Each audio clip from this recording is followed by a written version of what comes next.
주님께서 우리를 사랑해 주셔서 감사합니다. 아무런 조건도 없이 아무런 자격도 없는 우리를 주님께서 끝없이 사랑해 주셔서 감사합니다.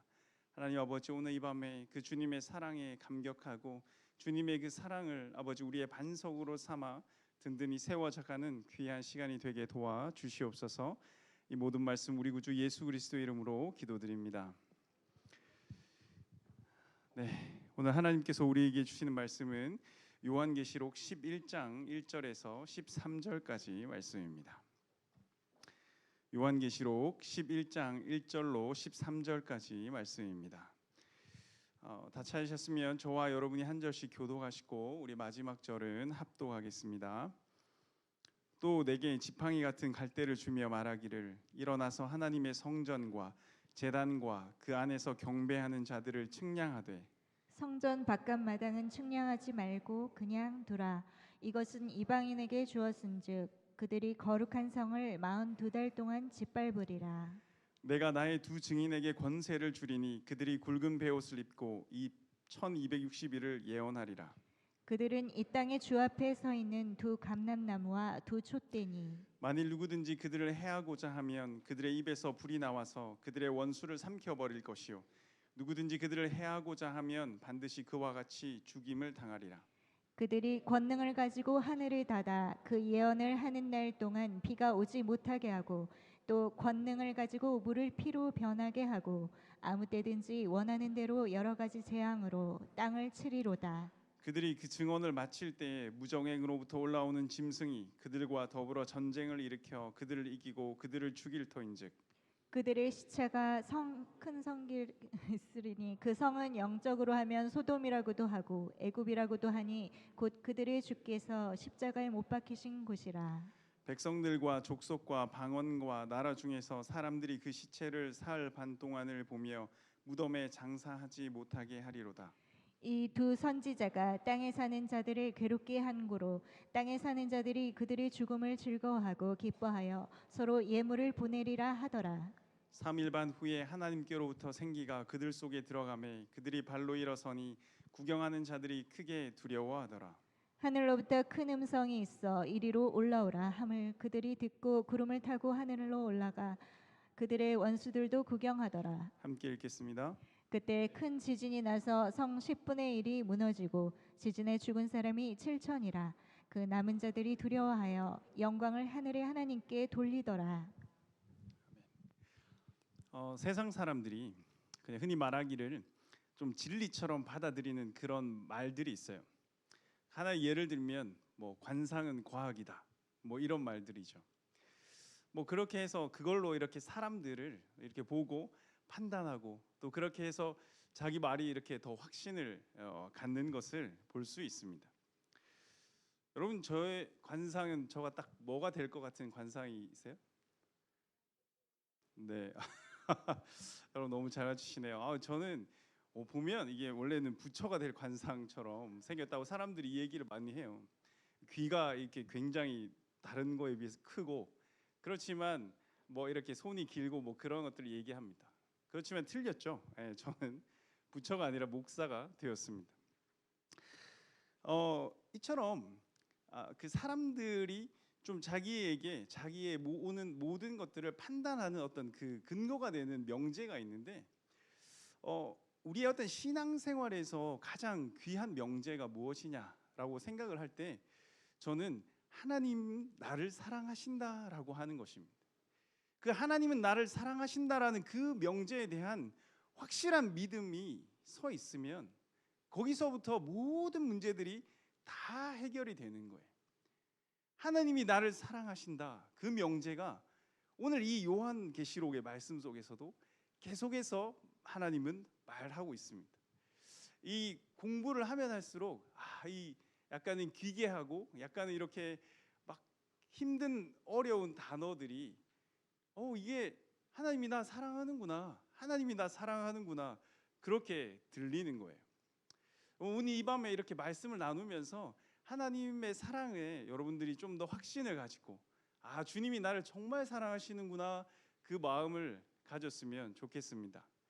그런 의미에서 여러분 우리 한번 이렇게 스스로에게 한번 말을 해볼까요? 하나님 나를 정말 사랑하셔. 네, 한 번만 더 해보겠습니다. 너무 확신이 없이 소심하게 말씀하신 것 같아가지고 하나님 나를 사랑하십니다. 아멘이십니까? 네, 아멘. 하나님께서 이 요한계시록에서 이 재앙들 속에서 사랑을 계속해서 말하고 계시는데요. 그 하나님 아버지의 마음이 느껴지는 게 바로 이렇게 하나님은 계속해서 7번째인 그리고 7번째 나팔 뭐 이렇게 해서 7개 완전수로 해서 이 재앙을 진행해 나가고 있는데요. 이 마지막에 7번째가 오기 전에 그 다른 거는 1, 2, 3, 4, 5, 6 쭉 진행하다가 이 마지막 때가 되기 전에 하나님은 항상 여기서 텀을 주고 내가 너희를 사랑해라고 이야기를 하고 계십니다. 그 하나님의 마음이 느껴지는 게 지난 8장에서 7인을 뗄 때도 느껴지는 거고 오늘 11장에서 이제 7 나팔을 불기 전에도 또 이렇게 계속해서 말씀하고 계세요. 그것들을 하나님께서 한 3가지 정도로 이야기를 하시는데 첫 번째는 하나님이 너를 보호할 거야. 너를 지킬 거야. 너를 안심해라고 말하고 있습니다. 두 번째는 네가 나의 증인이 되어줘. 네가 남은 자들을 내가 사랑하는데 그 사람들을 위해서 끝까지 네가 증인이 되어주면 좋겠어 라고 말하고 있고요. 세 번째 남은 자들에게도 내가 너희를 끝까지 사랑해. 내가 너희를 끝까지 포기하지 않을 거야. 이렇게 하나님이 말하고 있습니다. 그래서 하나님께서 이 3가지를 계속해서 말하는데요. 그 첫 번째는 아까 말씀드린 것처럼 내가 너를 선택했고 너를 구별했고 네가 이제 나를 믿고 우리가 그러니까 내가 그 안에서 어떠한 일이 있어도 나는 너를 지키고 보호할 거야. 너는 내 거야. 내 거는 내가 지킨다. 이렇게 하나님이 말씀하고 계시거든요. 그게 이제 7인을 칠 때도 하나님께서 인친자들은 건드리지 말라. 인친자들은 내가 끝까지 내가 구별하겠다라고 말씀을 했고요. 오늘 이제 1절에서도 이제 이렇게 이야기하고 있습니다. 오늘 본문 1절을 보면 또 내게 지팡이 같은 갈대를 주며 말하기를 일어나서 하나님의 성전과 제단과 그 안에서 경배하는 자들을 측량하되라고 합니다. 이 하나님이 요한에게 이 지팡이 같은 것을 주는데 이 지팡이 같은 막대는 이걸로 이렇게 측량할 수 있는 어떤 것을 자처럼 사용하도록 그것을 줍니다. 그래서 이게 하나님의 것을 성전과 그 안에서 경배하는 자들을 측량하라고 하나님이 말씀하시는데 이것을 측량하는 이유는 하나님이 이게 내 것이 이게 어느 정도까지인가라고 이렇게 쳐다보시는 거예요. 그러면서 이렇게 경계를 측량하고 야, 여기 안에 있는 사람은 여기 안에 걱정 없어. 내가 끝까지 다 지켜줄게. 그렇게 하나님이 보호하심의 의미로 이것을 지금 측량하라라고 말하고 있습니다. 그렇게 이렇게 성전을 측량한다는 이런 의미들이 우리가 하나님의 성전된 우리에게 꼭 예수 그리스도를 우리에게 그런 옷을 입히기 위해서 우리에게 꼭 또 우리 몸에 옷의 치수를 재는 것 같은 어떤 그런 것들이 또 느껴지기도 합니다. 그래서 하나님께서 이 예수 그리스도 옷 입는다. 그렇게 해서 내가 이 보호해 주겠다. 멸망으로 가는 그 앞에서 너희를 끝까지 내가 보호해 줄 것이다라는 것을 말을 해주고 있습니다. 이것이 이제 극명하게 대조가 되는 게 바로 2절입니다. 2절 말씀에서 이렇게 말씀하시죠. 성전 바깥 마당은 측량하지 말고 그냥 두라. 이것은 이방인에게 주었은즉 그들이 거룩한 성을 42달 동안 짓밟으리라. 이 성전 바깥 마당, 이제 그 선 밖에 하나님이 측량하지 말고 얘들은 그냥 내버려둬. 이들은 내가 그냥 이방인들이 짓밟도록 그냥 놔둘 거야라고 말하고 있는 거죠. 하나님이 마지막 때에 자기 자신의 백성과 아닌 자들을 이렇게 확실하게 구분하는 것을 볼 수 있습니다. 이것은 우리에게 막 공포심을 자극해서 막 충성도를 높이려고 막 하는 그런 이단들이 쓰는 수법이 아니고요. 이 극심한 한난의 때를 앞두고 하나님이 내가 너희를 사랑해라고 우리에게 계속해서 말해주고 있는 것이죠. 그러니까 상황이 바뀌고 환경이 바뀌고 그렇게 하더라도 안심하라고 우리에게 말씀해 주고 있는 것입니다. 그리고 이제 하나님께서 이제 두 번째 우리에게 말하는 것은 증인으로 살기를 바라신다라고 하는 것입니다. 증인으로 살기를 바라신다는 것은 하나님께서 그 남은 자들도 끝까지 사랑하겠다라고 하는 하나님의 의지가 우리를 통해서 드러나는 것이죠. 그래서 이 3절과 4절에 이제 두 감람나무와 두 촛대가 나오는데, 이 두 감람나무와 두 촛대는 이 일곱 교회, 일곱 촛대, 요한계시록 1장에서 나오는 것처럼, 그리고 이 스가랴 4장에서 이 감람나무가 나오는데, 여기서 이 감람나무는 이 성전을 세웠던 두 사람을 의미를 합니다. 그래서 이 두 감람나무와 이 두 촛대는 결국 교회와 성도를 상징하거든요. 그래서 이것들을 통해서 하나님은 이 증인들을 내가 세우겠다. 내가 증인들을 세워서 내가 이 증인들을 통해서 계속해서 이야기하겠다라고 말하고 있습니다. 이 두 증인이 베옷을 입고 예언을 합니다. 이 베옷을 입고 예언하는 어떤 선지자의 모습이 우리가 그렇죠. 요나 선지자가 저는 떠오르더라고요. 니느웨 성에 가서 굵은 베옷을 입고 막 사람들에게 돌아오라고 외치는 어떤 그러한 장면들이 떠오르는 거죠. 즉 성도가 이 땅에서 해야 하는 증인된 사명은요, 우리가 세상을 향해서 복음을 회개하라고 이야기를 해야 한다는 거죠. 마치 이렇게 세례 요한이 예수님이 오시기 전에 이제 예수님의 길을 준비하기 위해서 막 사람들에게 회개하라, 그리고 그 회개를 선포하고 회개의 세례를 주고 있는 것처럼, 우리 또한 예수님께서 말씀을 하셨잖아요. 온 세계와 열방 가운데로 들어가서 그들에게 회개의 세례를 선포하고 그들을 가르치고 제자 삼아야 한다고 주님이 말씀하셨습니다.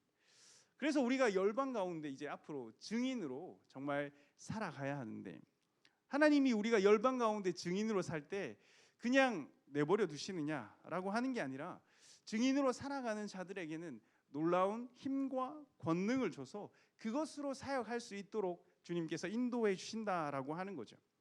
이것에서 이제 오늘도 이 두 증인에게 놀라운 힘과 권능을 주십니다.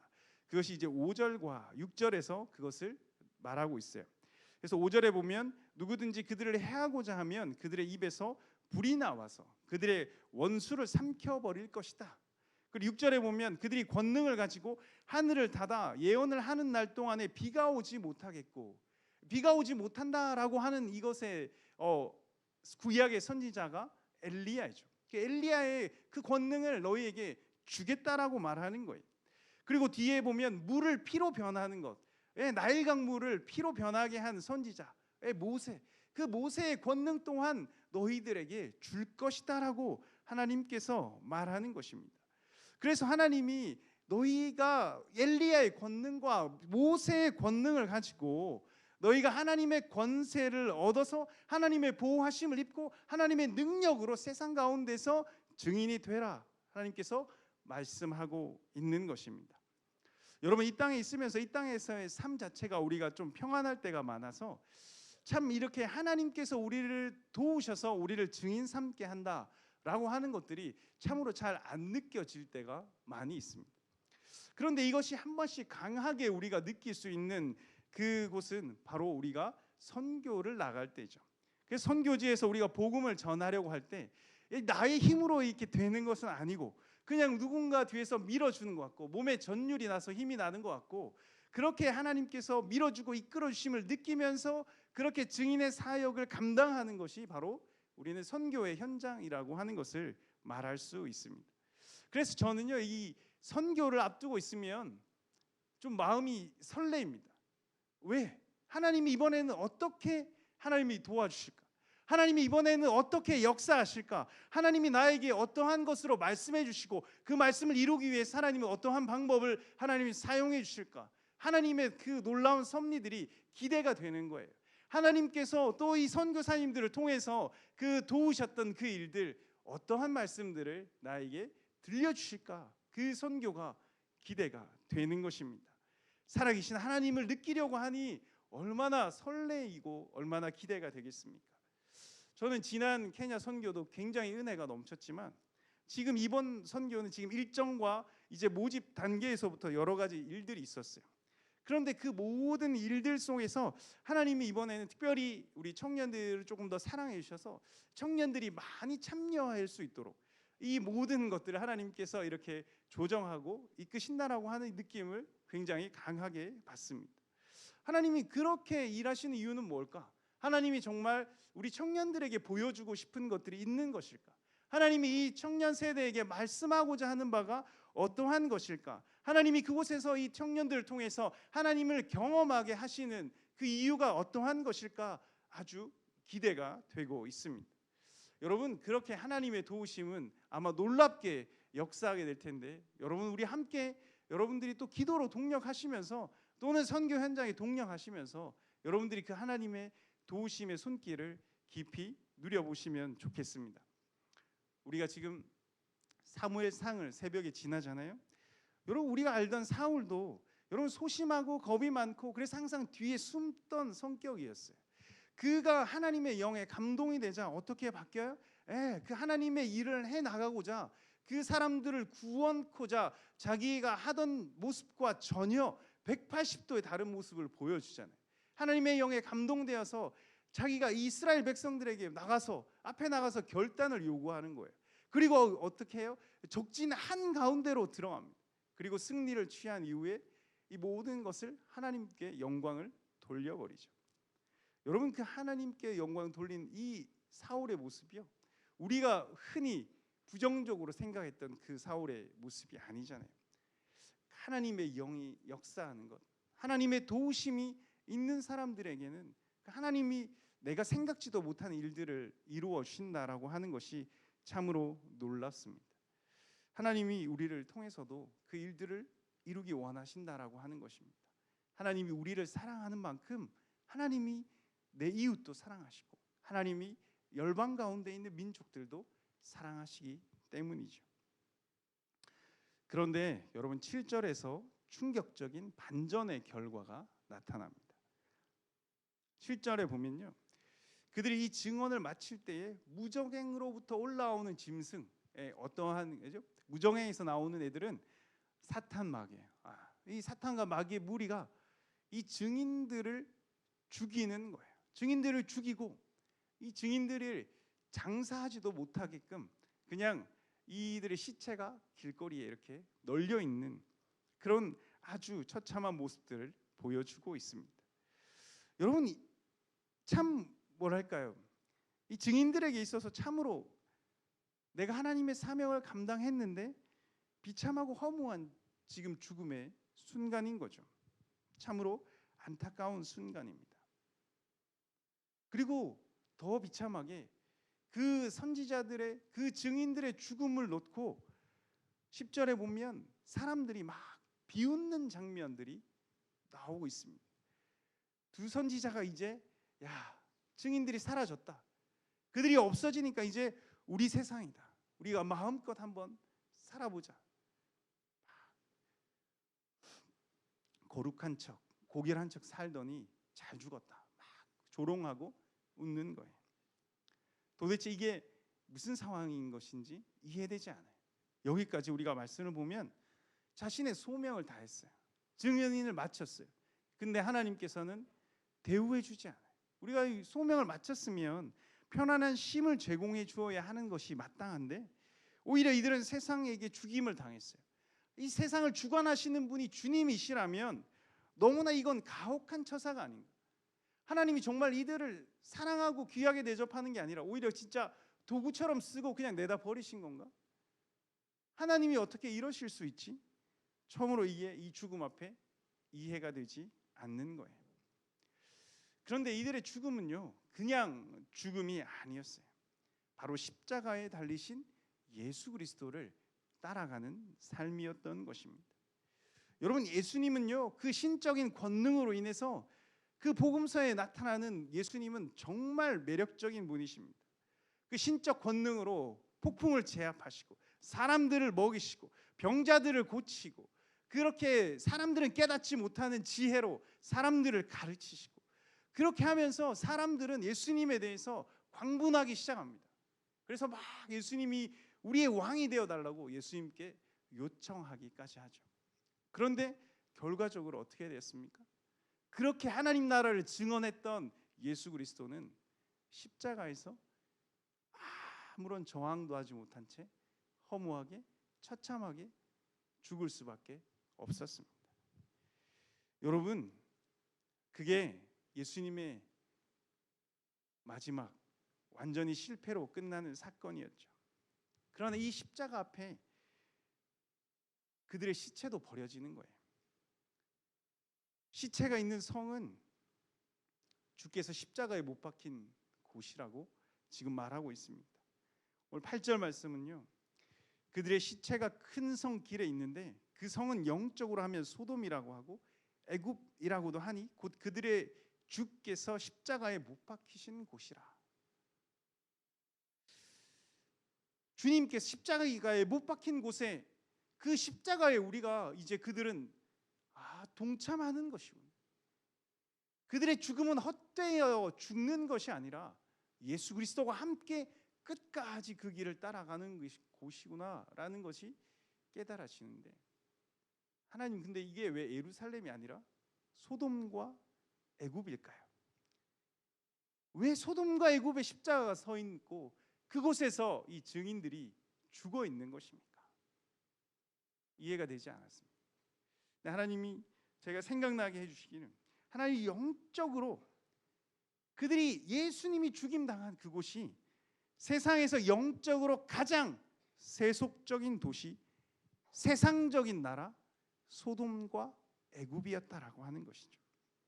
이제 앞으로 너희 증인된 너희가 죽어야 하는 곳도 거룩한 땅 예루살렘이 아니라 가장 세속적인 곳, 가장 세상적인 곳, 바로 그곳이 너희가 죽음 맞이할 그 땅이다라고 말씀해 주시는 거예요. 여러분, 그렇습니다. 주님은요, 자신의 세자들을 세상으로 보내셨던 분이에요. 우리 증인된 우리가 죽어야 하는 곳은 바로 세상 한가운데라고 말씀해 주고 계시는 것입니다. 어제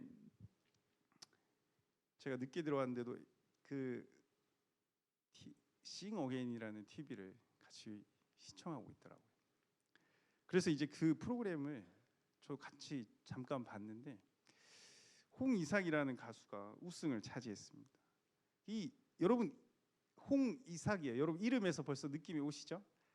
대충 어떠한 사람일 것이다 라고 하는 느낌이 오실 수 있습니다.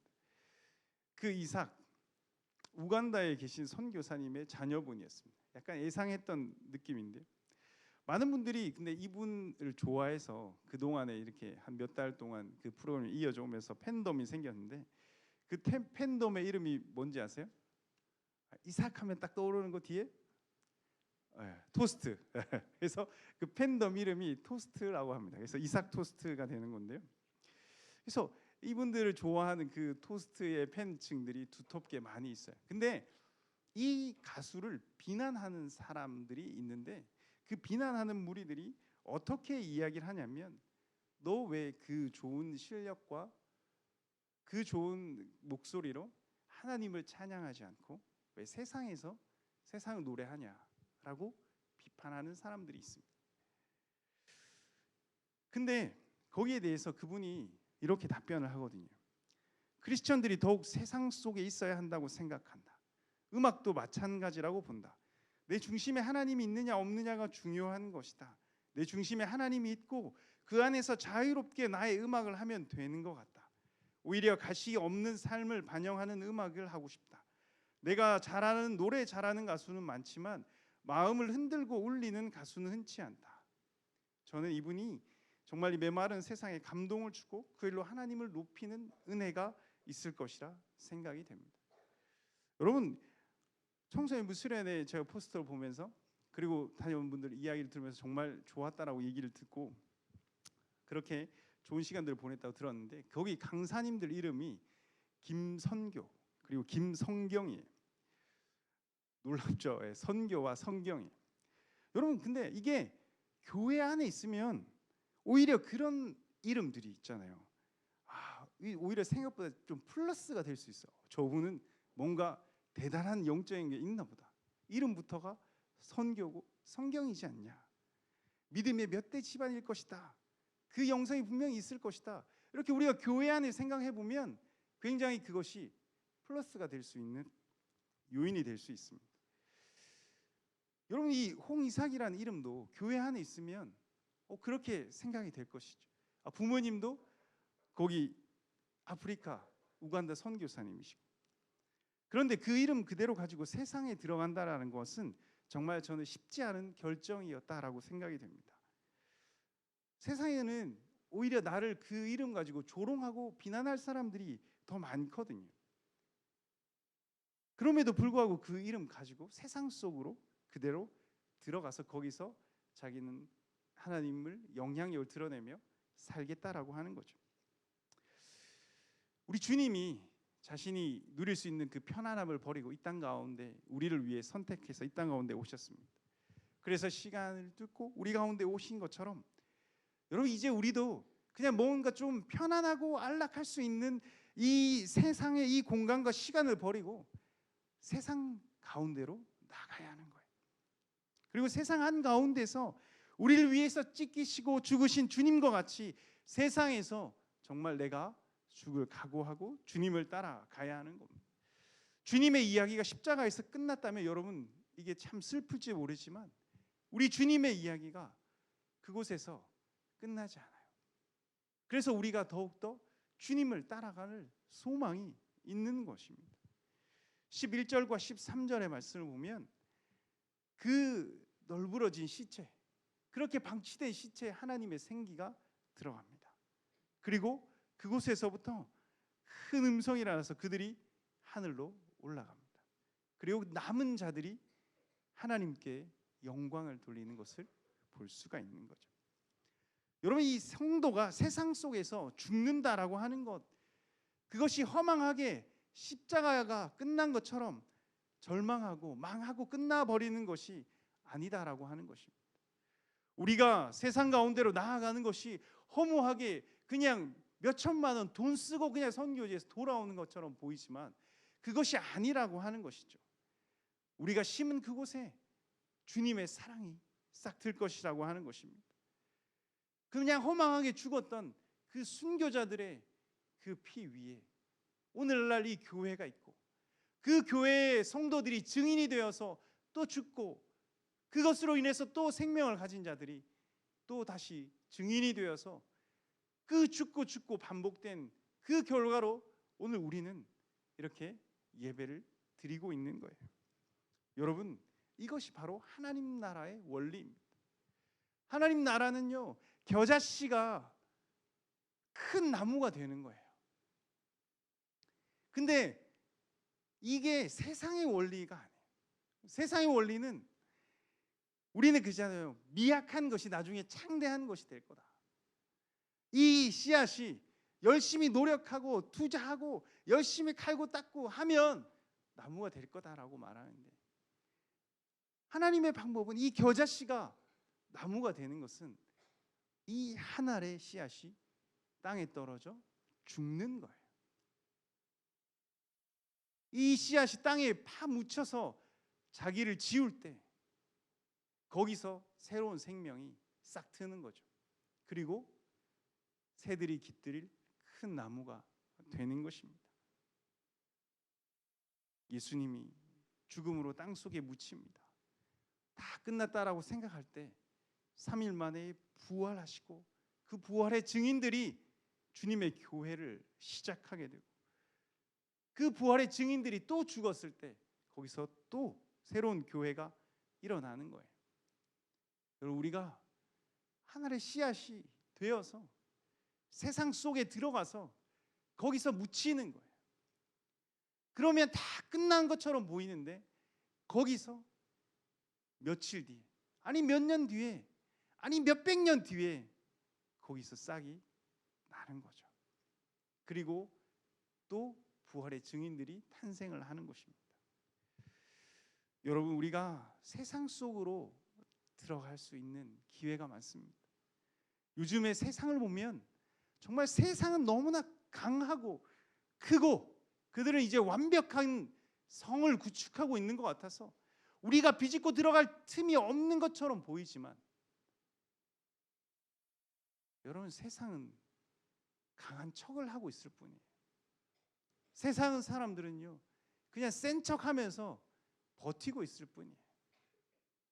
세상 사람들은요 이 정보의 홍수 속에서 아는 것은 많고 지식은 많지만 진짜 진리를 몰라서 그 진리를 굉장히 목말라 하고 있어요. 그 진리에 대해서 엄청난 갈구함이 있습니다. 세상 사람들은요, 지금 편리한 삶을 누립니다. 더욱더 편리하게, 더욱더 편안하게. 그렇지만 세상 사람들 가운데 평안함은 갈수록 줄어들고 있어요. 갈수록 평안함이 없어지고 평안함을 갈구하고 있습니다. 세상 사람들은 다 좋은 것 같지만 그들 안에 사랑이 없어서 사랑받기를 굉장히 갈망하고 있습니다. 지금 세상은 사랑을 주는 사람은 없이 사랑을 받고자, 사랑을 필요로 하는 사람들만 굉장히 있습니다. 우리가 그 세상 가운데로 나아가야 하는 거예요. 거기에 우리가 손을 내밀어야 해요. 우리에게는 진리가 있습니다. 우리에게는 평안함이 있는 거예요. 우리에게는 사랑이 있습니다.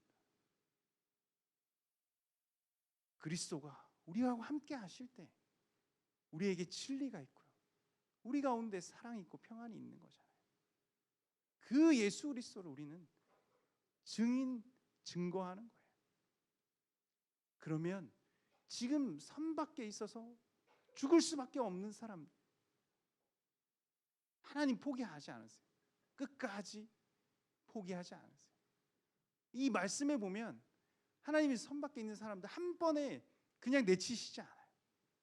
하나님은 고통을 줄 때도 항상 시간을 정해서 일정한 그 기간 동안만 고통받게 하시고, 그리고 그 수도 한꺼번에 쓸어버리지 않고 2분의 1, 3분의 1, 4분의 1 조금씩 하나님이 그렇게 더디게, 그리고 시간을 계속해서 늘려가면서 그렇게 하신 이유가 뭐예요? 하나님 그들을 사랑하기 때문에,